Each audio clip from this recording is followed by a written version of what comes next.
Yang saya hormati Ibu Kepala SMP Negeri 15 Denpasar, Ibu Bapak Wakil Kepala Sekolah yang berkenan hadir, Ibu Bapak Guru senior pikiran, terima kasih yang ucapkan dan menghadiri kegiatan diseminasi berbagi tentang aksi nyata budaya positif sekolah. Ini merupakan bagian dari alur belajarnya di pendidikan guru putra.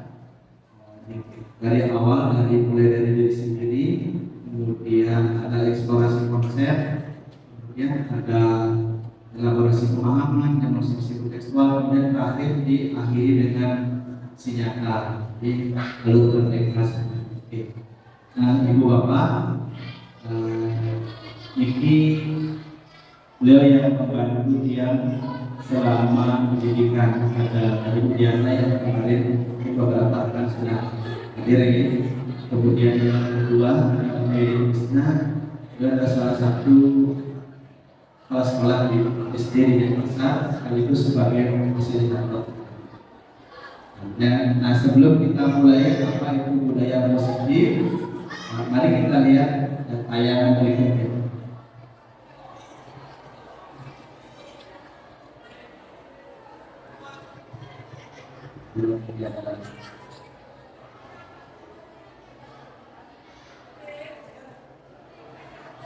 Kendala sinyal.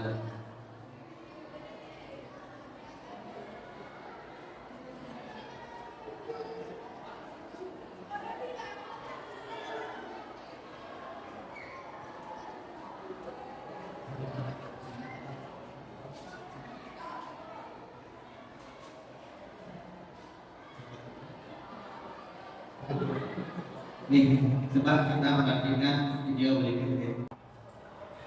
Silakan kita coba merefleksi diri bersama-sama.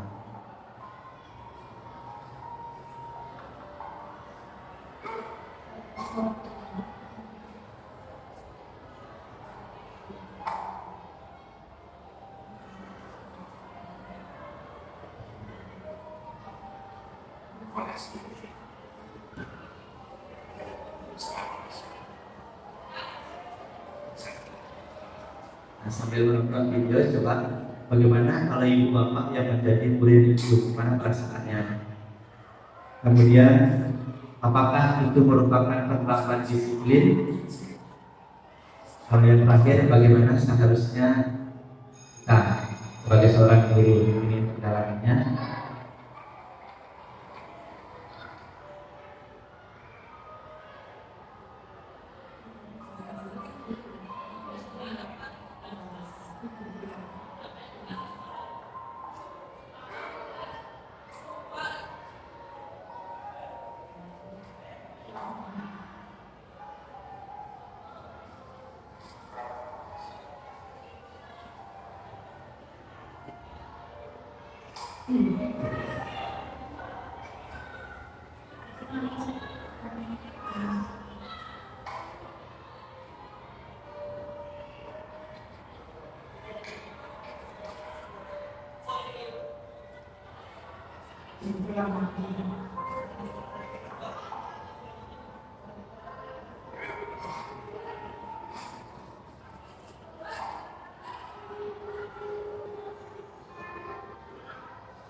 Nah ibu bapak kurang lebih seperti itu. Ya seperti itu. Kira-kira kalau kita di posisi anak itu gimana perasaannya ibu bapak ya sudah. Kita kan mungkin tidak tahu apa yang melatar belakangi anak-anak itu melakukan kesalahan. Nanti kita akan bahas ada motivasi perilaku, kemudian ada 5 kebutuhan dasar manusia. Karena 2 hal inilah kadang-kadang anak-anak bisa melakukan kesalahan. Kita sebagai manusia juga bisa melakukan kesalahan. Nah, kira-kira menurut ibu bapak itu sebuah disiplin atau sebuah hukuman? Nanti kita akan bedakan mana hukuman, konsekuensi, dan kontrol. Oke, ya akan ada 3 yang kita akan bahas. Mohon maaf sekali nanti ini agak panjang materinya. Baik, oke, sudah berefleksi kita rasakan masing-masing. Mudah-mudahan tidak akan kita melakukan kesalahan seperti bapak guru ini.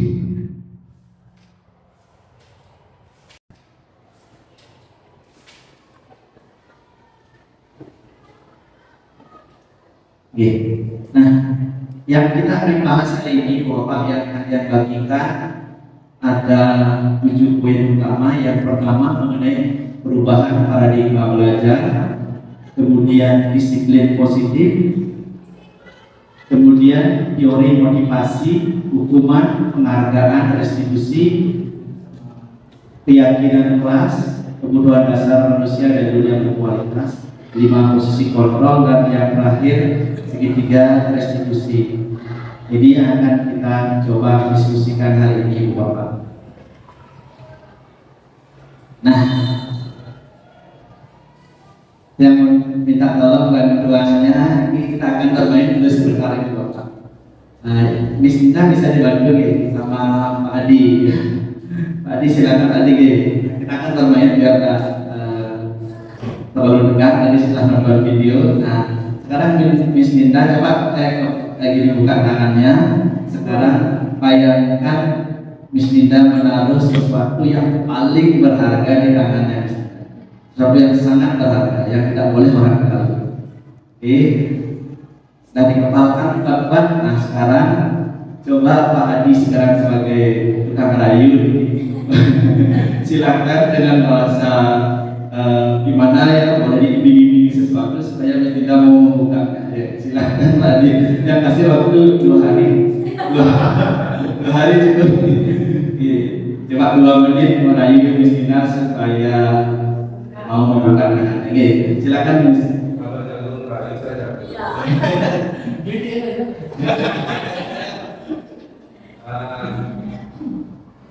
Kenapa Miss mau tangan? Tapi saya lihat tangan Miss ada bedak. Cuma lihat apa-apa.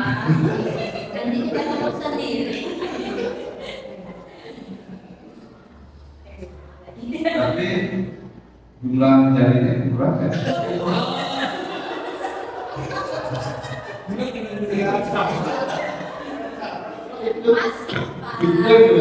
Bisa dihitung apa? Silakan Adi dirani. Mungkin ditawarkan sesuatu gitu. Coba kalau buka saya kasih hadiah.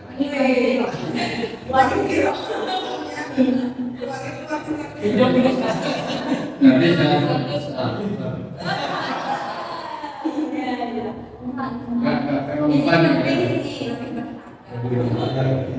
seberapa berharga? Sama. Lebih berharga saya.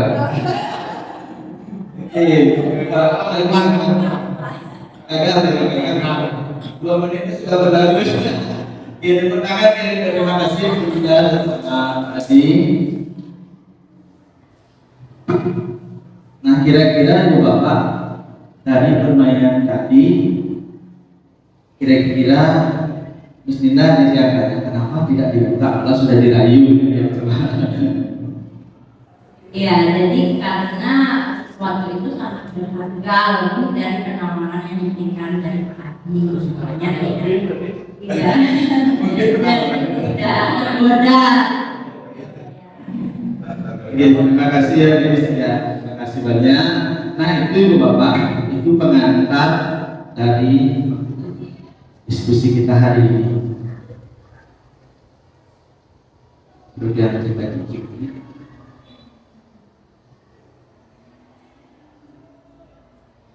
Nah, kita mungkin yang sebagai guru, ibu bapak, di rumah juga kita sebagai orang tua, kita sebenarnya terkena ilusi. Kalau di agama Nadul Maya, kena ilusi bahwa sebagai orang dewasa kita memiliki hak untuk memaksa. Ini ilusi sebenarnya. Kemudian yang kedua, ilusi bahwa kritik dan membuat orang merasa bersalah dapat menguatkan karakter. Jadi dengan terus ini boleh dan seterusnya kita membuat anak kita di rumah, murid kita di sekolah merasa bersalah, itu sebenarnya untuk menguatkan karakter. Itu ilusi. Ilusi bahwa penguatan positif, efektif dan bermanfaat. Mungkin kita sering melakukan penguatan positif kepada anak, itu sebenarnya ilusi. Kenapa? Bukan tidak bermanfaat, tetapi itu sebuah ilusi juga. Ilusi guru mengontrol murid. Jadi sebenarnya guru tidak bisa mengontrol murid. Seperti tadi, Miss Dinda tidak akan bisa dikontrol oleh siapa. Anaklah yang mengizinkan kita untuk mengontrol mereka. Jadi sebenarnya mereka mau menurut bukan karena kita paksa, tapi dia mengizinkan kita untuk memaksa mereka. Kesannya itu nanti sifatnya akan sementara. Kalau ada kita, kalau tidak ada kita, balik lagi. Jadi karena itu motivasinya dari luar. Ini ilusi, empat ilusi yang sering kita lakukan, yang juga sering melakukan di rumah terutama. Karena anak kita pokoknya harus seperti yang kita inginkan kadang-kadang gitu. Nah, mari kita mulai berefleksi bersama-sama. Nah, selanjutnya beranjak dari itulah akan dilakukan perubahan paradigma belajar di Eropa.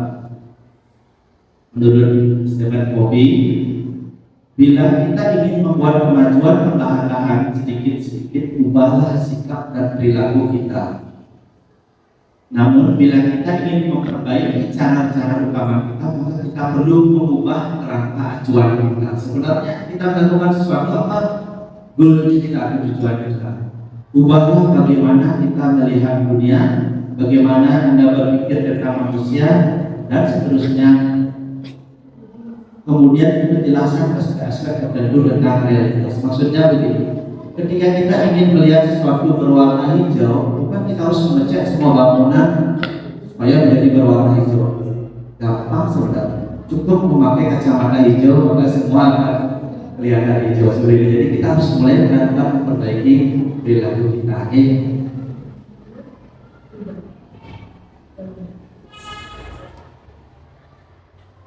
Nah, inilah perubahan paradigma Ibu Bapak. Kalau dulu yang kuliah, Ibu Bapak kuliah pasti dikenalkan dengan teori stimulus respon, ada rangsangan, ada reaksi. Nah, sekarang sudah dialihkan menjadi teori kontrol. Tapi bedanya ini beberapa beda Ibu Bapak. Kalau pada stimulus respon kita berpikir bahwa kebutuhan kita semua sama. Padahal kenyataannya kita memiliki kebutuhan yang berbeda. Kemudian semua orang melihat sama, padahal kenyataannya semua orang memiliki gambaran berbeda-beda. Dan seterusnya. Yang berikut yang penting adalah orang lain bisa mengontrol saya. Itu kalau stimulus respon, orang lain kita akan berpikir orang lain bisa mengontrol kita. Tetapi dengan teori kontrol, maka itu akan berubah menjadi hanya diri kita yang bisa mengontrol kita. Kenapa kita mau berubah? Karena kita mengizinkan orang lain untuk mengontrol kita. Tanpa seizin kita, itu tidak akan terjadi.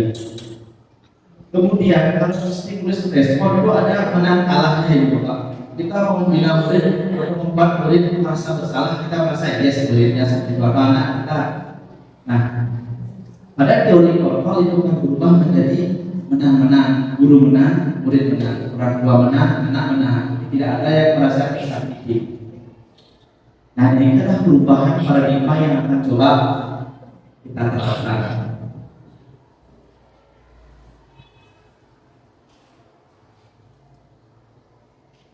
Ini agak lambat. Nah, bagaimana perubahan paradigma itu dengan menerapkan disiplin. Kita mungkin sering mengartikan disiplin itu seperti ini, Bu Bapak. Disiplin itu membuat kita tidak nyaman. Harus datang tepat waktu, berhubungan pun di jalan ya, bukan sepeda. Setiap pagi sudah berusaha pun tidak bisa sekali jam. Pasti tidak nyaman jadi. Kepatuhan, disiplin itu membuat memaksa kita patuh walaupun tidak ada keinginan kita katakan teman-teman pakai ini tapi harus pakai yang ini gitu misalnya. Buat kita patuh. Kemudian disiplin itu identik dengan hukuman. Kalau sudah melanggar disiplin pasti ada hukumannya. Bayang-bayang kita itu disiplin itu sesuatu yang menakutkan itu. Kemudian kalau sudah disiplin pasti akan dituangkan menjadi kata tertib biasanya. Oke. Jadi 4 hal inilah yang selama ini menjadi topik kita tentang disiplin. Apa itu disiplin? Nah, Ibu Bapak yang saringkan, secara umum di budaya kita disiplin itu dimaknai sebagai sesuatu yang dilakukan seseorang pada orang lain untuk mendapat kepatuhan. Kita menerapkan disiplin supaya orang lain patuh. Kita cenderung menghubungkan disiplin dengan ketidaknyamanan. Pasti begitu. Kalau sudah ada peraturan banyak pasti tidak nyaman, kita tidak tenang. Nah, menurut Ki Hajar Dewantara, di mana ada kemerdekaan di situ harus ada disiplin yang kuat. Sebenarnya disiplin itu berkaitan dengan kemerdekaan. Tapi yang dimaksud adalah self disiplin atau disiplin diri. Wajiblah kalau seandainya anak-anak tidak bisa mendisiplinkan dirinya, maka wajiblah ada orang lain yang akan mendisiplinkan, yaitu guru. Maka tugas kita nanti mendisiplinkan anak, tetapi tidak menghukum karena perubahannya harus berubah dari paradigma menghukum menjadi disiplin positif. Kemudian berikutnya secara umum disiplin kita bisa artikan sebagai mereka bisa bertanggung jawab terhadap apa yang mereka lakukan karena mereka mendasarkan tindakan mereka pada nilai-nilai kebajikan universal. Jadi maksudnya ini Bapak, ketika anak rajin sembahyang bukan karena kita paksa, tetapi karena mereka meyakini bahwa dengan sembahyang itu menunjukkan nilai kebajikan beriman, bertakwa dan berakhlak mulia.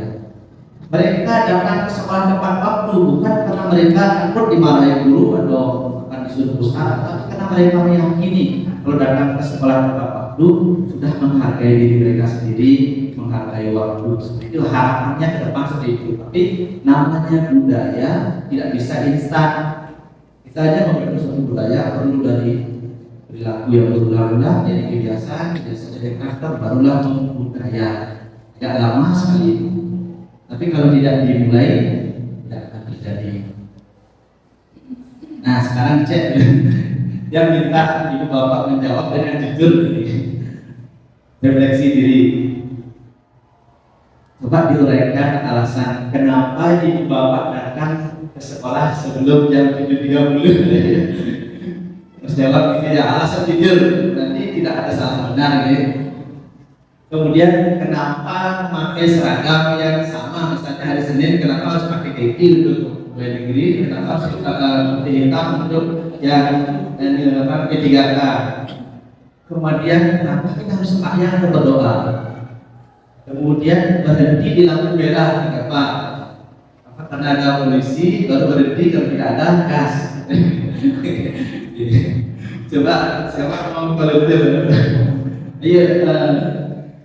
Ya tadi yang mana mau dikomentari tadi? Kalau saya datang sebelum pukul 7.30. Yang pertama alasan saya supaya di jalan tidak desah-desus dulu ya, masih santai lah.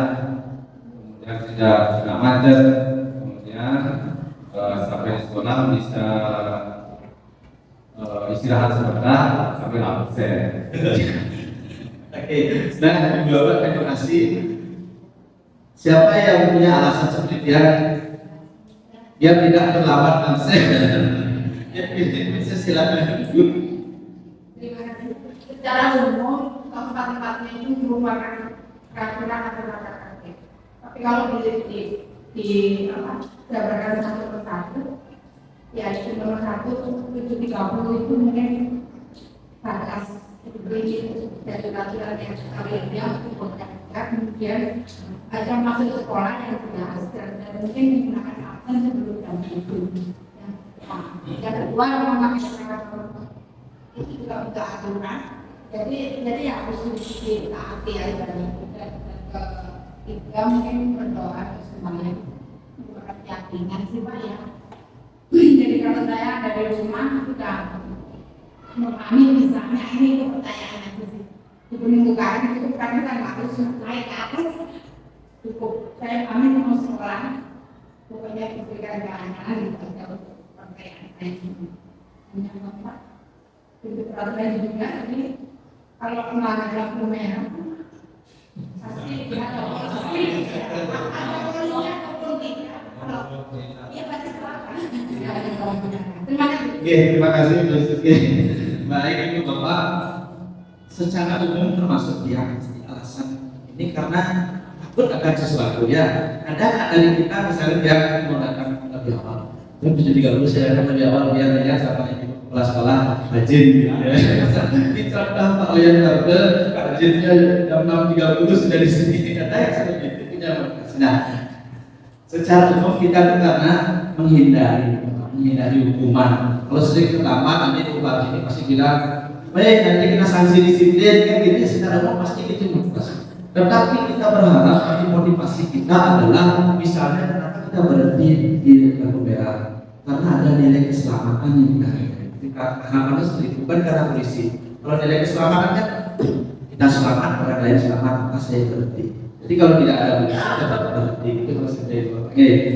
Nah ini harapannya kita ke depan. Terima kasih Bapak sudah ikut berpartisipasi merefleksikan ya. Nah Niki, inilah kenapa dia bertanya Niki karena kita sekarang diajari ada 3 motivasi utama manusia melakukan sesuatu. Yang pertama tadi menghindari hukuman atau ketidaknyamanan. Misalnya hari Senin saya pakai olahraga tidak nyaman rasanya sendiri gitu, tapi lebih bagus ikut aja. Jadi menghindari ketidaknyamanan. Menghindari hukuman juga seperti tadi ada sanksi disiplin pemotongan TPP, tunjangan dan seterusnya.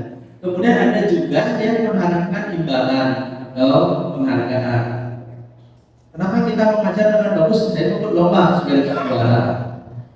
Motivasi yang pertama dan motivasi yang kedua ini sifatnya sementara. Jika kita memaksa anak melakukan sesuatu dengan motivasi yang pertama dan yang kedua, kita iming-imingi hukuman, kita iming-imingi penghargaan, sifatnya akan sementara, nanti hilang lagi. Tidak ada kita, balik lagi. Berharap kita semua melakukan motivasi atau melakukan sesuatu karena motivasi yang berbeda. Karena ada nilai yang kita yakini, kita menghargai diri sendiri. Seperti tadi daripada saya berbulan mending saya santai, saya menghargai diri saya. Ya, karena memang karena diri saya ingin datang bukan karena itu. Ya itu alasan nomor 6 gitu. Bapak, jadi inilah 3 motivasi yang. Nah sekarang kita cek kira-kira kita sering melakukannya atau murid sering melakukannya karena yang nomor berapa. Semoga saja kita bisa ke motivasi yang nomor 3. Nah selanjutnya Bapak, kita ada motivasi orang melakukan sesuatu, tentu ada konsekuensi. Konsekuensinya yang pertama ada hukuman dan penghargaan. Nanti kita akan bergerak dari hukuman, konsekuensi, terakhir restitusi. Pernah Ibu Bapak mendengar restitusi pajak nih? Ada lagi reda restitusi pajak. Kita restitusi mungkin perbaikan. Nah kemudian kalau hukuman, kemudian kita akan bandingkan dengan konsekuensi. Kira-kira Ibu Bapak sudah pernah mendengar nggak apa beda hukuman dengan konsekuensi? Sebenarnya ada video tapi belum sempat yang salin. Kalau yang pernah melakukan seperti ini, anak-anak terlambat, tiba-tiba saya lari keliling lapangan. Nah, kita dulu seperti itu atau pengalaman dulu ya terlambat lari keliling lapangan. itu kira-kira termasuk hukuman atau konsekuensi? Misalnya sekarang saya menjatuhkan minumannya Bu Ani, kemudian saya ganti, itu hukuman apa konsekuensi? Ya, itu ya sudah pinter ya. Jadi bukan dihukum karena memang saya menjatuhkan ya. Ganti. Nah, ibu bapak sudah mengerti dikit-dikit ya. Dia kita cek sekarang. Nah, ini hukuman itu termasuk identitas gagal ya, Bapak. Kenapa? Sesuatu yang menyakitkan akan terjadi ketika kita. Jangankan anak kita aja dihukum, misalnya di masyarakat dihukum itu sangat menyakitkan. Kemudian tidak nyaman. Tapi di hukuman juga kalau di korban yang misalnya ya Bapak, tidak selalu hukuman itu jelek ya, tapi secara umum kalau kita menghukum itu akan menyebabkan ada sesuatu yang menyakitkan. Tetapi di satu sisi dengan menerapkan hukuman korban, misalnya ada bullying, kan ada hukuman maka korban akan mendapatkan haknya. Kalau ada hukuman mungkin dia tidak akan mendapatkan haknya. Kemudian murid atau anak akan disakiti. Tapi kalau konsekuensi tidak nyaman tapi jangka pendek, tidak terus-terusan dia tidak nyaman. Kenapa? Karena dia sudah tahu kalau saya jatuhkan ini konsekuensinya ini. Tetapi hukuman kadang-kadang anak-anak terkejut, saya katakan, kenapa saya harus berdiri ya? Tidak direncanakan, tiba-tiba dihukum. Tetapi konsekuensi ini juga kadang-kadang korban itu diabaikan karena kita fokus pada yang melakukan.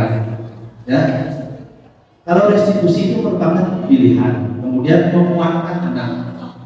Nanti kita akan bahas terakhir restitusi. Kemudian korban mendapatkan ganti. Harapannya begitu. Kalau negara melakukan restitusi pajak, pasti negara mendapatkan ganti atas kelalaian pajak yang kita lakukan. Kemudian murid mendapatkan penguatan. Makanya disarankan kita mencoba ke restitusi. Di dua kali kita bermain lagi sedikit, dia isi banyak permainan, main tebak-tebakan. Mungkin selanjutnya yang tidak bahas nih. Ini masih sama ya. Nah ini apa itu hukuman? Kita sebelum bermain kita jelaskan hukuman. Hukuman itu bersifat tidak berencana, kadang-kadang tiba-tiba, tidak konsisten. Hukumannya terlambat, hukumannya coba bangun. Besok yang lain terlambat, hukumannya bersihkan WC. Besoknya naikkan kaki. Terus berganti-ganti, padahal kesalahannya sama. Kemudian anak atau murid tidak tahu apa yang akan terjadi, tiba-tiba langsung ya saya nggak diapain ini. Kemudian hukuman yang diberikan bisa berupa fisik, psikis, murid atau anak merasa tersakiti. Mungkin kita tanpa kita sadari menyakiti mereka. Ibu bapak, di dalam otak kita itu ada 3 komponen utama. Yang pertama ada otak reptil, otak reptil itu reaksi cepat. Misalnya kita menerima informasi besok hari Minggu masuk, waduh hari Minggu masuk itu langsung kita lihat, kamu libur ya, otak reptil kita selalu mempertahankan diri. Yang kedua ada otak mamalia, otak mamalia ya. Mamalia itu emosi. Jadi otak ini yang harus kita waspadai karena apa yang kita lakukan di anak-anak terekam. Ibu bapak pasti pernah punya pengalaman jelek waktu sekolah dasar. Sistem yang sampai itu otak mamalia punya peran. Yang pernah waktu SD sampai sekarang saya menemukan surat cinta itu. SD saya ingat sekali guru agama saya menghukum saya menyerahkan ke ibu bapak guru agamanya, Allah tahu namanya kan, pasti ingat sekali. Dia menyerahkan, Pak ini anak kecil, teman saya sudah main surat-surat cinta. Ibu bapak tahu kan, jadi semua dihukum termasuk dia yang melaporkan karena nggak ada yang mau waktu. Termasuk dia yang menemukan itu dihukum. Sampai sekarang saya kenapa saya sudah itulah otak mamalia. Kemudian ada otak utama atau otak lebih yang berpikir selamat. Sayang sekali otak reptil dan otak mamalia ini reaksinya cepat, sehingga tidak perlu berpikir. Asal marah pasti langsung kita emosi. Itu yang bersifat. Nah kita diharapkan sekarang mengemas supaya otak lembik atau otak utama manusia yang bekerja, saya sekali itu lambat bekerja, karena itu berbeda dengan pola pikir. Jadi dia akan berjenjang, memikirkan sesuatu dulu, baru melakukan sesuatu, tidak langsung bereaksi. Dia pikirkan baik buruk baru dilaksanakan. Tapi saya sekali lambat. Oke. Oke, Ibu Bapak, jadi hukuman sifatnya apa ya namanya, tidak terencana ya Bapak. Nah, karena konsekuensi inilah yang kita diharapkan sementara ini. Kita mencoba sampai ke konsekuensi. Apa karena murid diajak, kamu kalau terlambat apa konsekuensinya? Dia tahu. Besok kalau dia terlambat, guru saya terlambat. Dia sudah tahu bahwa kalau terlambat hukumannya ada konsekuensinya adalah misalnya mencatat apa dan seterusnya. Tapi dia tahu. Kendala kita di sekolah, kenapa sering kita ada kejadian apa? Karena kita jarang melibatkan murid untuk membangun konsekuensi. Kita buat peraturan dari kita untuk murid. Seharusnya aturannya itu dari kita dan mereka untuk kita semua. Sehingga anak-anak tahu kalau terlambat konsekuensi gini, kalau rambut panjang konsekuensi seperti itu. Diharapkan dengan melakukan konsekuensi ini ke depan tidak ada lagi miss dalam pelaksanaannya. Oke, Ibu Bapak. Selanjutnya, ya kita main tebak-tebakan. Nah, ini termasuk hukuman akan konsekuensi juga. Mencatat 100 kali dalam buku kalimat saya tidak berlama lagi. Kalau ada anak berlama dari saya berlama lagi. Kira-kira ini hukuman atau konsekuensi? Sederhananya gini, Ibu Bapak melakukan ini ada hubungan dengan pelajaran atau ini kita nggak? Kalau nggak ada hukuman. Jadi ini termasuk hubungan, si Ibu Bapak tidak ada hubungan dia lama dengan mencatat dia. Selanjutnya, lari mengelilingi lapangan basket 2 kali karena terlambat akhir di sekolah. Hukuman. Tetapi hati-hati tidak selalu lari itu merupakan hukumannya lari dari kenyataan. Ya kan terlalu serius. Nah, membersihkan coret-coretan yang dia buat, mungkin muridnya mencoret dari bawah, kita suruh membersihkan. Kira-kira hukuman atau konsekuensi? Konsekuensi. Bagus, sudah pintar-pintar menjalankan yang ini.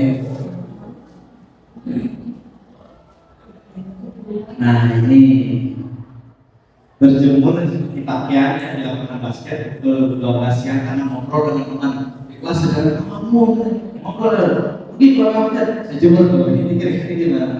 Oke, terus jadi Ibu Bapak sudah kenal sekarang ini Ibu Bapak. Nih sama dia, kalau tidak pakai masker hukum mustahab. Apa hubungan nggak pakai masker dengan mustahab? Dengan kita bayangkan ada relasinya sama sekali. Oke, bagus. Nah, ini sering juga yang bukan dulu dia pernah mengalami ini karena pakai sepatu sepatunya warnanya beda karena basah. Kemudian suatu hari saya harus telanjang kaki. Ini sering sekali terjadi dulu gitu. Mudah-mudahan sekarang tidak terjadi. Kalau ini kira-kira gimana Ibu Bapak? Hukuman gitu.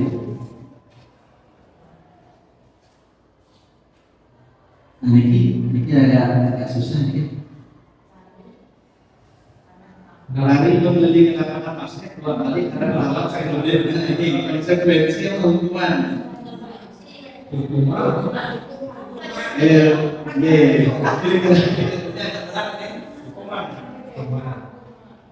Kira-kira lari keliling lapangan itu ya konsekuensi ini. Karena ini bukan kerjaan. Iya, karena ada hubungan dengan pembelajaran kita. Kan? Mungkin temannya dari sudah pemanasan di dalam kelamaan.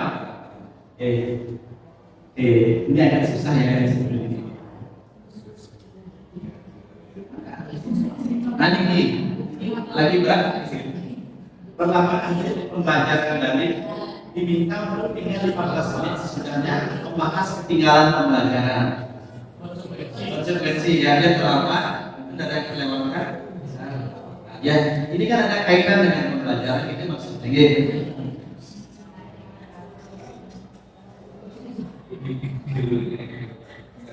Jadi, Bapak kita bermain kurang sekarang, tapi menebak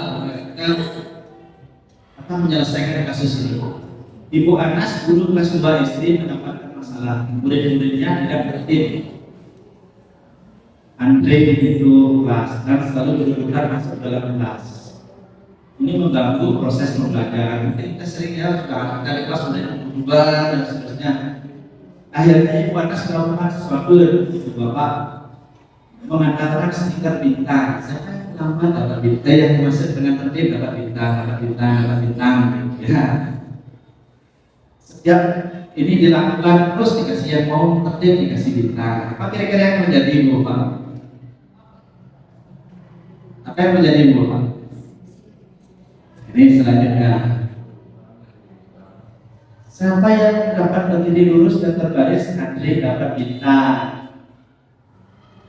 Nah, selanjutnya hal ini terus dilakukan selama beberapa minggu karena cukup berhasil membuat murid-murid bagus berdirinya. Sampai pada saat ibu anak sakit, karena saya masuk. Terpaksa diganti oleh Pak Heru. Pak Heru heran, tidak tahu stiker bintang. Kalau dia pikir tidak stiker bintang, tidak dikasih tahu sama Bu Anas. Apa yang terjadi Bu Bapak? Pada saat mau masuk ke kelas, murid-murid kembali berantakan sekelas. Kira-kira apa yang terjadi? Kenapa begitu ya Ibu Bapak? Tadi kan sudah belajar teori motivasi kita, ya. Kira-kira anak ini kembali lagi berangkat atau berebut masuk kelas? Ya, ada yang silakan. Si anak itu untuk mencari penghargaan atau reward saja, mungkin karena pakai waktu habis. Jadi mungkin asalnya karena sosialisasi yang guru lakukan secara lebih dulu menyambut untuk guru yang lain. Oke, terima kasih. Jadi motivasi anak-anak melakukan tadi berbaris rapi itu karena tidak motivasi untuk karena mengharapkan dapat stiker bintang. Apakah itu salah ya Bu Bapak? Tidak salah, tetapi untuk jangka panjang tidak bagus. Untuk jangka pendek boleh, tapi perlahan kita mengharapkan murid motivasinya adalah karena dari dalam diri.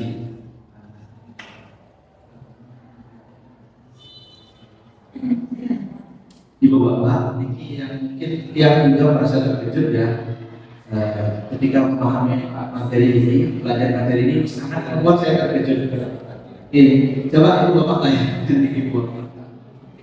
Diki bukan dia yang mengatakannya berdasarkan penelitian.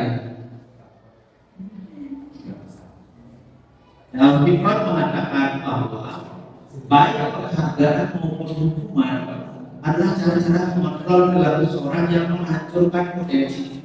Penghargaan itu ternyata bisa menghancurkan potensi. Idealnya tindakan belajar itu sendiri adalah penghargaan sesungguhnya. Mari kita cek Ibu Bapak. Ternyata penghargaan itu tidak efektif. Karena hanya kalau ada penghargaan baru mau, rendah nggak mau, tidak efektif sama sekali. Kemudian penghargaan merusak hubungan. Bayangkan tetap ini berdua tiba-tiba ini juara satu, ini tidak dapat juara, bisa biarkan. Padahal mereka bekerja bersama, belajar bersama, jawabannya sama, tiba-tiba ini juara satu, juara dua itu saya sudah rusak kok, nggak bisa jalan. Pasti Bu. Kemudian penghargaan mengurangi ketepatan. Jadi kadang-kadang penghargaan itu juga kalau tidak ada penghargaan, dalam hal cepat-cepat penghargaan tidak mengurangi ketepatan. Kemudian mematikan kreativitas. Kalau mau dapat penghargaan ini, malas kan kita berkreativitas. Udah ada poin-poin yang harus kita temukan di luar itu biarin aja. Yang penting sudah terpenuhi. Penghargaan juga merupakan hukuman ternyata Bapak. Jadi memberikan penghargaan kepada murid kita harus hati-hati karena yang merasa paling dihukum adalah yang misalnya ranking ya, yang paling dihukum adalah ranking 2. Percaya dengan ranking 2 ini yang paling ranking 2 ya, masih ranking 1. Kalau ranking bawah dia akan masih geger ya, biasanya ranking 2 ini loh, dia akan merasa terhukum gitu. Kenapa saya ranking 2? Kemudian yang terakhir, adanya penghargaan membuat motivasinya tidak dari dalam diri. Bu Bapak, ini bukan salah Bu Bapak, tapi jangka panjang. Jangka pendek oke lah, karena murid belum terbiasa kita kasih penghargaan. Ya juga sering begitu dengan anak-anak, mau bersihkan ini, Pak Bapak belikan ini, boleh sementara, tapi jangan keterusan.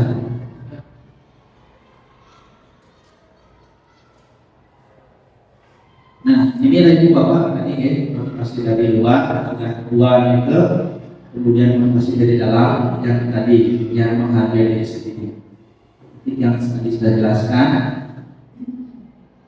Nah, kemudian dikenalkanlah oleh dosen tentang restitusi. Apa itu restitusi? Restitusi adalah penciptaan kondisi bagi murid untuk memperbaiki kesalahan mereka, kemudian sehingga mereka bisa kembali pada kelompoknya. Bayangkan ibu bapak ketika memukul murid di depan anak-anak, mereka akan malu kembali ke kelompoknya. Mereka sudah jadi tertuduh, makanya diajarkan sekarang hukuman itu sifatnya mendidik, mungkin bisa dipanggil seperti kemarin di depan anak-anak. Kita berharap sekali tidak melakukan menjejer anak-anak di depan bapak, kemudian mereka malu kembali ke kelas. Ini hukum gitu ya, gimana perasaannya kalau itu? Kemudian dikenalkanlah restitusi sehingga anak-anak bisa kembali ke dalam kelompoknya tanpa merasa ada beban karena dia sudah memperbaiki kesalahan. Restitusi juga merupakan proses kolaboratif, jadi jangan dibebankan ke anak saja untuk mencari solusi. Kita juga sebagai guru dengan orang tua dilibatkan semua, sehingga membantu murid untuk berpikir tentang seperti apa mereka nantinya yang mereka inginkan dan bagaimana mereka harus memperlakukan orang lain. Baru setengah jalan ini Bapak, udah banget Bina. Apa itu ciri-ciri restitusi? Restitusi bukan untuk menebus kesalahan, namun belajar dari kesalahan. Yang kedua, restitusi itu memperbaiki hubungan. Jadi karena kedua pihak yang korban dan yang pelaku itu tetap dihargai, maka hubungan mereka akan menjadi baik. Biasanya kan kita selalu yang salah yang dilakukan, selalu kita katakan restitusi adalah tawaran. Jadi kita menawarkan ke anak, kamu mau memperbaiki dengan cara gimana? Bukan paksaan, bukan dari kita. Restitusi mencari kebutuhan dasar yang mendasari tindakan. Ibu bapak, setiap orang melakukan tindakan karena ada kebutuhan yang tidak terpenuhi. Nanti kita bahas ada 5 kebutuhan dasar.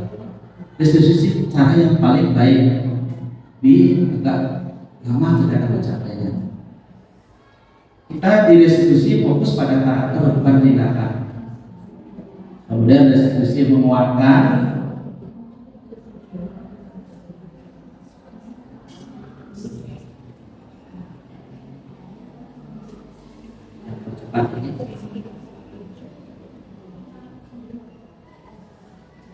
kurang lebih ya, restitusi akan menuntut anak lihat ke dalam diri. Nah, selanjutnya Ibu Bapak, setelah kita memahami bahwa setiap orang melakukan sesuatu pasti karena ada kebutuhan yang tidak terpenuhi. Kita aja bekerja pasti karena ada kebutuhan yang belum terpenuhi. Coba terus sudah terpenuhi, pasti kita tidak bekerja. Oke? Kita marah pasti karena ada kebutuhan yang tidak terpenuhi. Misalnya di rumah singgahin kopi yang kurang marah, ada kebutuhan yang belum. Ada 5 kebutuhan dasar manusia. Yang pertama itu Bapak kita lihat ini. Kita akan mempelajari kebutuhan dari kasus ini. Ada seorang anak yang setiap hari kerjaannya merampas bekal orang lain. Mungkin ada yang Bapak punya anak di kelas itu cek terus bekal dipelajari si A, terusnya begitu. Nah, kita akan bertanya apa alasannya. Pasti ada kebutuhan dia yang belum terpenuhi. Kira-kira apa kebutuhan yang belum terpenuhi? Mungkin kasih sayang dan diterima, mungkin dia melakukan itu karena ingin diterima orang lain. Saya begitu supaya orang lain tepuk tangan, supaya saya diterima di komunitas ini. Dia ingin mengharapkan seperti itu. Mungkin juga karena kebebasan. Pernah campur di dia dengan saya sendiri, biarin saya lakukan suka-suka hati saya. Kemudian mungkin karena kesenangan, kenapa kamu melakukan dulu? Ya Bu, dengan barang pas makanan orang lain saya merasa happy, saya merasa senang. Mungkin aja muridnya begitu. Mungkin juga penguasaan karena dia ingin berkuasa kepada orang lain. Dia melakukan itu dia ambil biar kelihatan gagah. Tapi ada juga karena bertahan hidup. Pak, di rumah saya tidak dikasih makan sama orang tua dan semua lalu saya rampas. Ini kebutuhan dasarnya yang bertahan hidup ini. Tidak ada 5 itu Bapak. kebutuhan dasar manusia. Karena kebutuhan ini tidak terpenuhi lah, maka murid akan melakukan sesuatu yang mungkin membuat mereka melakukan kesalahan. Misalnya, Bapak, ada murid yang tidur aja di kelas, pasti ada salah satu dari kebutuhan mungkin semuanya tidak terpenuhi. Mungkin dia bosan, pelajarannya itu gaya-gaya, bosan dia tidur, itu berarti dia tidak mendapat kebebasan dan seterusnya yang Bapak. Baik, nah setelah tahu kebutuhan murid dan perilaku mereka, sekarang kita, tadi kan muridnya, sekarang kita untuk melihat perilaku dan mengatasi perilaku murid, kita bisa mengambil 5 posisi kontrol. Yang pertama sebagai penghukum, ini yang paling basic sekali, asal pilih hukum. Biasanya sebagai penghukum kita kata-katanya ada yang menghukum sambil senyum-senyum gitu, pasti marah nih. Biasanya posisi hukum itu kondisi emosian. Ini makanya disebut dengan identitas gagal. Ini sering dilakukan. Apakah ini salah itu Bapak? Posisi kontrol dilakukan tergantung situasi. Coba umur di kolor maka kurang, kira Darmo muncul di bawah, pasti ikut emosi di awal. Tapi setelah tenang, posisi kontrol akan berubah. Nanti penghukum akan berubah menjadi membuat rasa bersalah. Sering tidak ada. Kamu tahu nggak begini? Salahnya gimana perasaan orang tuamu? Gimana perasaan bapak? Kamu ini salah. Gimana caranya perasaan si anak merasa? Cara ini terus kecil gitu ya. Terus kecil itu mau membuat rasa bersalah. Saya, ibu bapak masih sering melakukan. Ini dua ini termasuk identitas gagal karena membuat murid semakin tertekan. Tetapi apakah salah? Situasi sangat menentukan. Selanjutnya yang ketiga, harapannya kita sebagai pemantau. Pemantau itu bukan hanya melihat, tapi pemantau maksudnya gini, perilaku murid konsekuensinya. Jadi dikaitkan dengan aturan. Kamu tahu nggak kalau lama apa aturannya? Terus kamu harus bagaimana? Saya akan kamu lagi besok. Jadi ada konsekuensinya sudah disepakati. Jadi guru bukan selalu begitu. Mau tahu aturannya? Tahu. Apa yang harus melakukan? Mau tahu aturannya? Kan sudah. Jadi begitu. Selalu mengaitkan antara peraturan dengan konsekuensinya. Kita mungkin akan bisa bergerak ini. Ketika menangani murid, mau tahu aturannya? Tahu apa konsekuensinya? Tapi kalau kita tidak pernah melakukan itu disepakati oleh murid, tidak bisa kita lakukan seperti ini. Karena dia tidak tahu kalau hukuman tiba-tiba lari, kan dia tidak tahu. Tapi kalau sudah konsekuensi, dia sudah tahu. Tapi dikit ibu bapak. Nah, kalau bisa sesekali kita coba mengambil posisi sebagai teman. Baca kan bro, sebenarnya dan seperti mana? Misalnya, supaya ibu bapak saya melakukan kata-kata teman misalnya, tolong untuk guru ya. Ibu sudah tidak dimarah oleh kepala sekolah. Ya, kan biasa gitu ya. Itu juga terus teman. Bantu ibu angkat sampahnya sebagai teman atau tolong. Mungkin sambil tidak, tetapi ada peraturan yang kita terapkan. Tapi dengan cara sebagai teman. Tetapi ada efek negatif juga ibu bapak jangka panjang. Anak-anak akan tergantung kepada kita. Teman sedang bapak guru nggak kalah. Ya, kalau kita sama posisi sebagai teman, akan terjadi diskriminasi. Ada teman ada sendiri ya. Jadi posisi sebagai teman pun tidak selalu bagus ya. Jadi semua posisi tidak selalu bagus itu Pak. Tetapi yang selalu bagus adalah ibu manajer. Mungkin ini seperti di sebuah perusahaan Bapak sebagai penghukum mungkin jadi sama gitu Pak ya. Boleh tidak? Kemudian membuat rasa bersalah mungkin di bagian depannya. Kemudian yang terakhir, topnya adalah sebagai manajer. Karena dengan menjadi seorang manajer kita akan bisa menerapkan cara-cara yang teratur, bahasanya yang lebih sopan, lebih formal. Kalau dengan teman kan hihi, ada hihi gitu ya sebagai manajer. Gimana bos berbicara, manajer berbicara?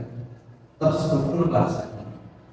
Mulai dari mana melakukan ini, gimana cara memperbaiki. Akan kamu melaksanakannya, terus kedepannya bisa nggak konsekuensinya seperti apa? Itu teratur bahasanya. Kita berharap posisi tinggi di manajernya juga berharap bisa, tapi belum mungkin sesekali iya. Kenapa posisi kontrol sebagai manajer itu penting?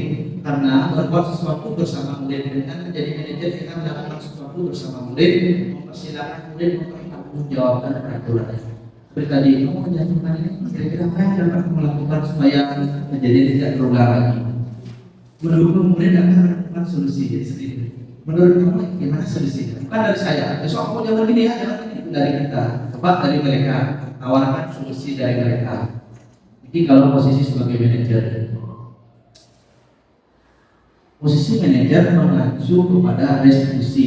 Jadi menjadikan murid. Jadi dengan sendiri kalau kita menjadi manajer, maka kita juga menjadikan murid sebagai manajer dirinya sendiri. Karena dia akan bertahap gimana caranya supaya tidak begini. Karena kita menganjurkan kepada murid supaya mereka melakukan perbaikan dengan cara mereka sendiri.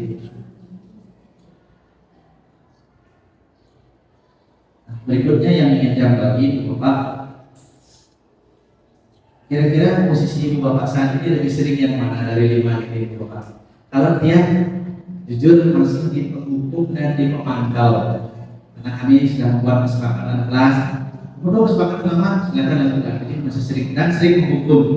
Nah kira-kira Ibu Bapak posisi mana yang dominan dari 5 nih? Apakah sebagai penghukum, membuat rasa bersalah? Sering nggak kita begini membuat anak supaya merasa bersalah?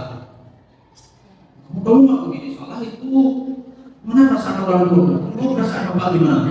Mana perasaan teman? Jadi sering membuat mungkin sudah sering. Kalau dia masih sering di penghukum dan dimantau karena ada sebenarnya memegang kesepakatan. Mungkin kita jangan sebagai manajer gitu, gitu. Kira-kira lebih condong kemana itu Bapak? Di pemantau, kalau pemantau sudah identifikasi yang netral, tidak sukses, tidak gagal, netral. Jadi sedikit Bapak yang ketiga saya. Oke. Oke Bapak, yang terakhir ini segitiga restitusi. Ini yang kita minta coba terapkan ya Bapak. Apa ini segitiga restitusi? Anak-anak melakukan sesuatu, kondisinya baik pelaku maupun yang korban kondisinya tidak stabil, mungkin lagi marah, yang sedang berjamuran ada yang marah, ada yang menangis, yang kalah menangis, yang ini marah. Kan sudah dikira kondisinya sedang tidak stabil. Maka langkah pertama yang kita lakukan adalah menstabilkan identitas. Mungkin kita bisa lakukan dengan cara ini. Contoh kalimatnya Ibu Bapak yang sudah coba praktekkan, misalnya kamu pasti sedang marah ya. Oleh ibu posisi ibu mungkin ibu lebih marah. Tapi kalau bagus loh Pak, marahnya cuma sampai di sini aja. Padahal kamu bisa lebih. Bisa seperti itu bahasanya. Bisa juga sendiri. Kalau kamu melakukan ini, kamu sudah menjadi teman bagi dirimu enggak? Itu bisa, itu beberapa kalimat yang bisa kita lakukan. Setelah itu anak stabil, tidak lagi merasa bersalah dan sebagainya, baru kita validasi tindakannya. Nah, kamu melakukan ini pasti punya rasa. Bisa cerita nggak? Tidak bisa kita lakukan itu kalau kita mengambil sebagai penghukum. Maka sebagai penghukum tidak akan lanjut ke langkah berikutnya, langsung hukum. Validasi tindakan. Salah, tapi apa alasannya? Di menstabilkan identitas juga bisa kita katakan seperti Ibu Bapak sudah peduli kesalahan apa yang kamu lakukan. Gimana cara memperbaiki? Jadi kita tidak fokus pada masalahnya, tapi bagaimana solusinya. Kemudian menanyakan keyakinan. Kalau kita tidak punya keyakinan, tidak kita bisa menanyakan keyakinan. Misalnya, kalau kamu tak keyakinan kita tidak sepakati. Kalau berkelahi, apa yang dilanggar keyakinannya? Saya menyayangi orang lain, karena menyakiti orang lain. Atau kalau bolos, apa yang dilanggar? Tepat waktu, tidak ada keyakinan yang dilanggar. Makanya supaya kita bisa menerapkan segitiga restitusi ini, maka kita harus ada keyakinan kelas atau keyakinan sekolah. Nantinya Ibu Bapak, kalau kita menerapkan segitiga restitusi, maka akan menghasilkan murid yang mandiri dan bertanggung jawab. Jadi karena dia sudah merasa dia melakukan, dia bertanggung jawab secara internal dari dalam.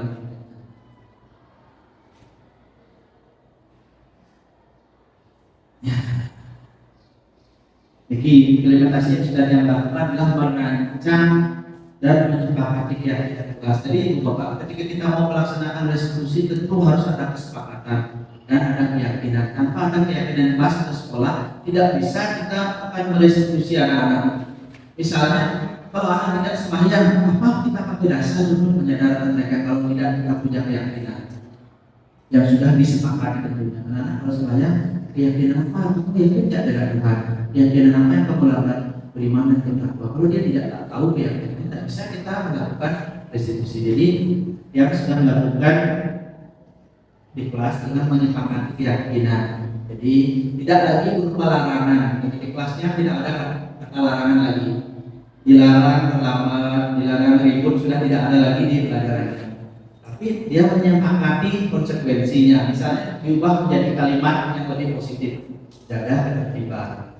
Kan sudah ribut pasti ya. Kemudian buanglah sampah pada tempatnya. Biasanya kita kan buat aturan dilarang buang sampah di sini. Coba lihat di sepanjang jalan ada tulisan dilarang parkir, parkir. Coba kita ganti misalnya parkir di tempat yang benar, mungkin. Nah, itu pun akan kurang bisa terlaksana kalau tidak punya keyakinan. Makanya kalau sudah yang di kelas ada 3 keyakinan, yaitu kebersihan, disiplin, menghargai orang lain. Karena kan anak-anak sekarang banyak membuli temannya, misalnya saling menghargai Rasulullah. Jadi yang mulai dengan menerapkan keyakinan saling menghargai. Baik Bapak, mengakhiri kegiatan saya akan berbagi satu video tentang penerapan segitiga institusi dalam menyelesaikan kasus yang terjadi yang melibatkan murid yang saya ajar. Nah, selamat menyaksikan Ibu Bapak, ini dia videonya.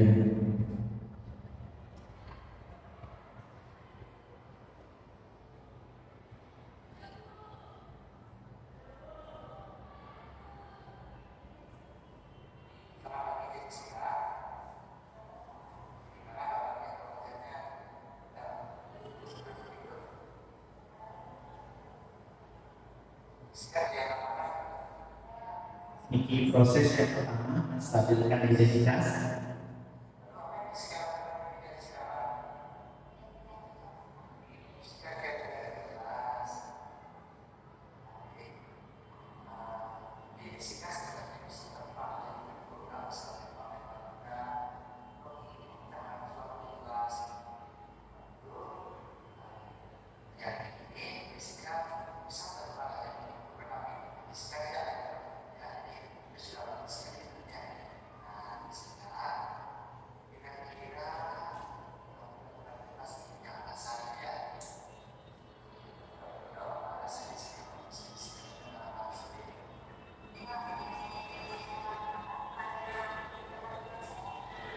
Langkah kedua ini Bapak validasi tindakan yang salah dengan menanyakan alasan murid.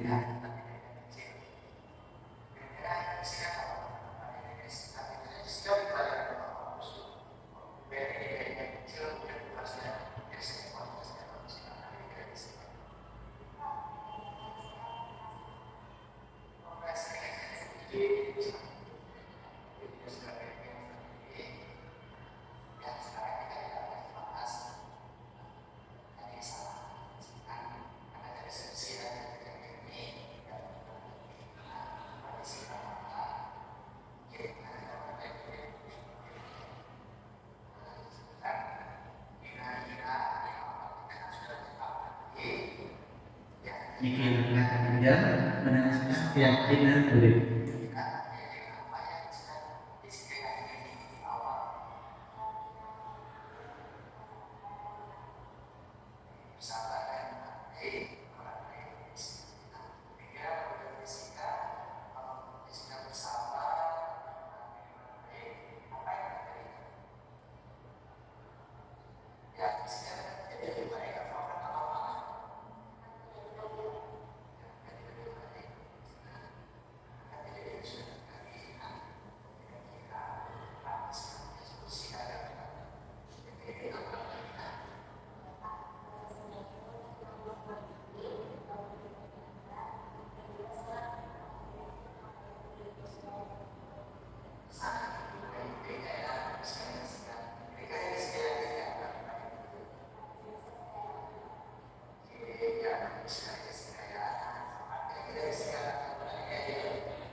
Bu Bapak, terima kasih atas kehadirannya.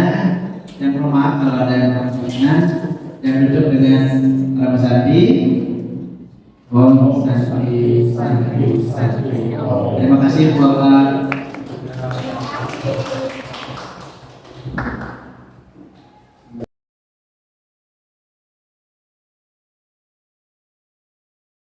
Oke, selamat pagi anak-anak. Pagi. Ini kita akan membuat peraturan kelas, kemudian akan mengubahnya menjadi kesepakatan kelas, kemudian terakhir kita akan mencoba menjadikannya sebuah keyakinan kelas. Apa bedanya Pak Guru? Mungkin anak-anak bertanya gitu ya. Kalau peraturan biasanya membuat anak tidak nyaman, ya enggak? Bukan kalau lorong ini, lorong itu, aduh banyak sekali larangan. Coba ditulis dulu apa yang ada di kelas selama ini menurut kamu sebagai aturan. Kemudian kita akan ubah dia menjadi sebuah kesepakatan. Kesepakatan itu lebih seperti membuat kalimat itu menjadi sesuatu yang positif. Ya, misalnya kan kita merasa tidak apa ya, tidak, kalau sebelum merasa tidak nyaman, kemudian lakukannya karena memang kita sudah sepakati. Contohnya misalnya, kalau menjatuhkan minuman di kelas, apa yang mau lakukan? Bersihkan, itu kesepakatan. Ya, jadi lebih nyaman. Kalau biasanya kalau dihukum, jatuhkan minuman di kelas, silakan pel kamar mandi. Itu minuman, ya. Kemudian kita akan coba kumpulkan kesepakatan positif itu, kemudian kita cari nilai-nilainya. Nah, nilai-nilai ini akan menjadi keyakinan kelas. Jadi sekarang dengan menulis peraturan-peraturan yang anak-anak ketahui yang sudah ada boleh, yang terpikir oleh anak-anak boleh, atau yang akan datang boleh, pokoknya yang sudah ada boleh, yang baru akan muncul dari ide anak silakan. Kita buat yang sebetulnya lebih kecil dulu, yang di kelasnya dulu. Ya. Misalnya kita anak mau peraturan seperti apa, tulis saja dulu. Boleh kata-kata dilarang ini, dilarang silakan. Atau yang bagus-bagus misalnya, bahkan tempat waktu boleh, pokoknya apa yang terbayang di dalam itu. Kalau sudah ada peraturan kelas, boleh ditulis dulu. Ya nak ya? Jelas ya? Jelas. Oke, kita akan mulai. Nah, sebelum kita mulai, kita permainan dulu sebentar ya. Sebelum mulai biar semangat, kita lakukan permainan. Nah, sekarang kita mau siapa nomor absen 17? Ayo. Oke, maju silakan. Oke, kita akan bermain seperti kemarin ya, main tebak-tebakan ya, main tebak-tebakan lagi ngapain. Pak Guru akan membisikkan sesuatu, temannya akan memperagakan. Nih, siap? Siap. Pak ya, silakan peragakan dengan bagus karena kita menyangkut peraturan ini akan berkaitan dengan peraturan. Entah di rumah, di jalan raya ya, di sekolah. Oke, siap? Siap memperagakan? Siap. Oke ya. 1, 2, mulai.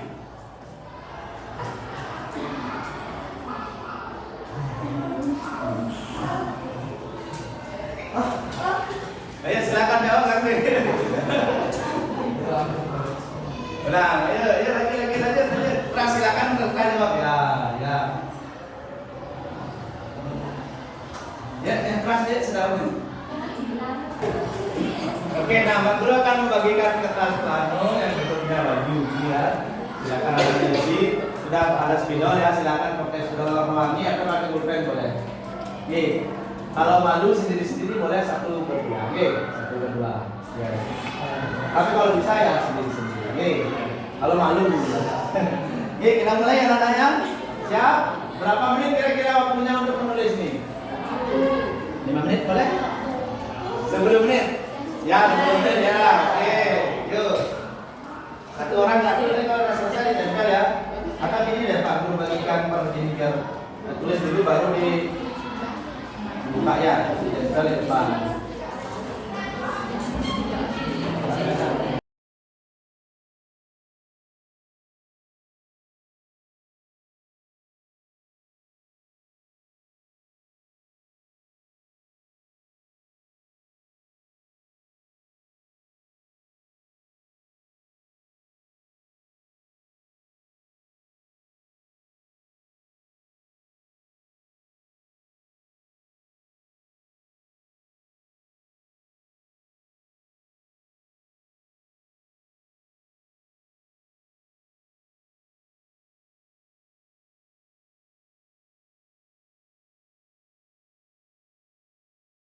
Ini ada yang nyumpling satu tidak apa. Oke, ini kebalik satu ya, kita baca yang kebalik dulu ya. Dilarang makan di kelas, apalagi saat jam pelajaran. Bagus. Ada yang pernah melakukan ini? Ada yang gitu di kelas. Mudah-mudahan ada ya. Ini kebalik juga ini. Dilarang saling membuli, bagus sekali ya. Dilarang saling membuli karena membuli itu tidak bagus. Sudah ada undang-undangnya sekarang. Kemudian dilarang rambut panjang.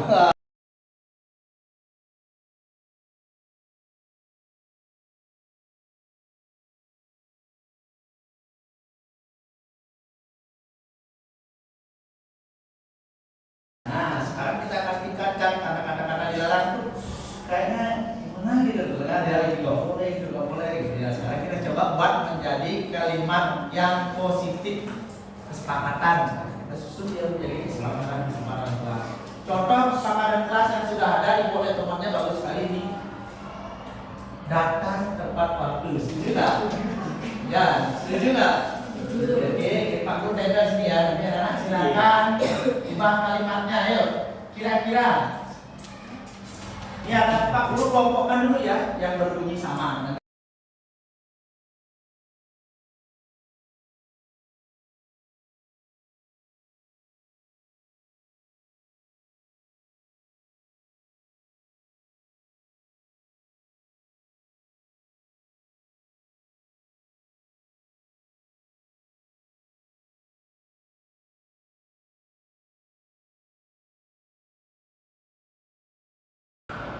Coba anak-anak tingkatkan sekarang, silakan, karena ini sudah dikelompokkan menjadi 5 kelompok. Mungkin bisa ditambahkan peraturan dilarang mencontek misalnya ya. Nih. Yuk kita mulai kesepakatannya sekarang. Sudah dibuatkan oleh temannya bila datang tepat waktu. Contoh kesepakatan. Sekarang silakan anak-anak buat. Kalau misalnya anak-anak, gimana cara membahasakan sekarang yang berkaitan dengan yang bersih-bersih ini? Dilarang makan, dilarang membuang sampah sembarangan, dilarang membuang sampah kolong meja, dilarang mencoret meja, dan seterusnya. Kira-kira bahasa yang cocok apa? Ayo silakan.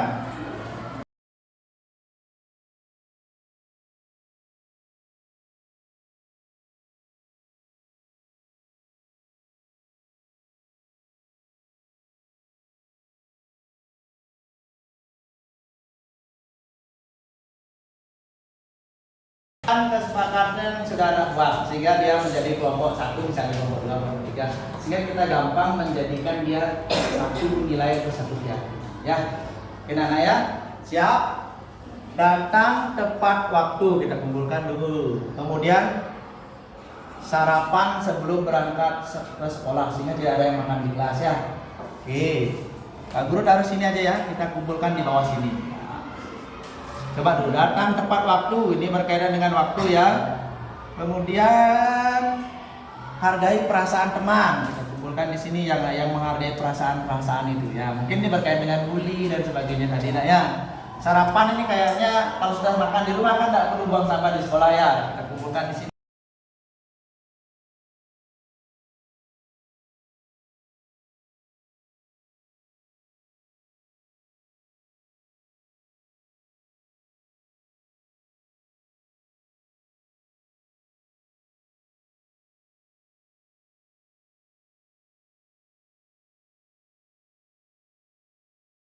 Kita sudah mengelompokkannya menjadi 3 kelompok besar atau kesepakatan kelas kita.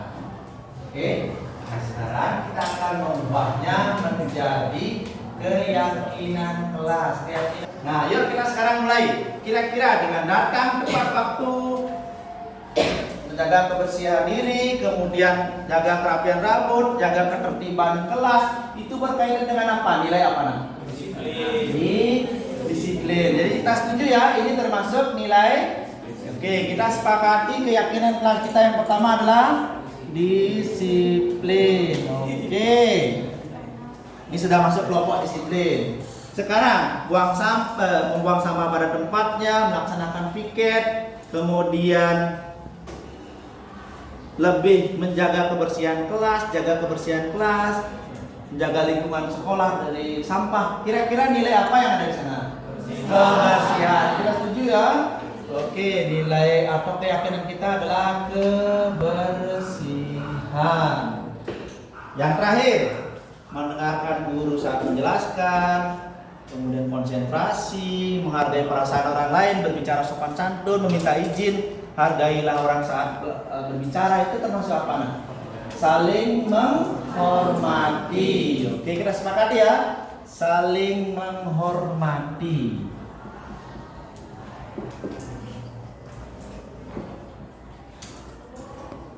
Oke, nah anak-anak tepuk tangan buat kita ya. Kita sudah. Halo teman-teman, perkenalkan nama saya Made Aliaritya dari kelas 8H. Ketika saya menyusun keyakinan kelas, saya sangat gembira sekali dan senang sekali karena bisa menyusunnya bersama teman-teman saya dan juga bisa meningkatkan disiplin kita bersama. Terima kasih, dadah. Om Swastiastu, halo semuanya, perkenalkan nama saya Kara Efra Dewi dari kelas 8H. Perasaan saya membuat keyakinan kelas sangat senang karena saya dilibatkan di sana dan membuat saya makin bertanggung jawab. Terima kasih, dadah.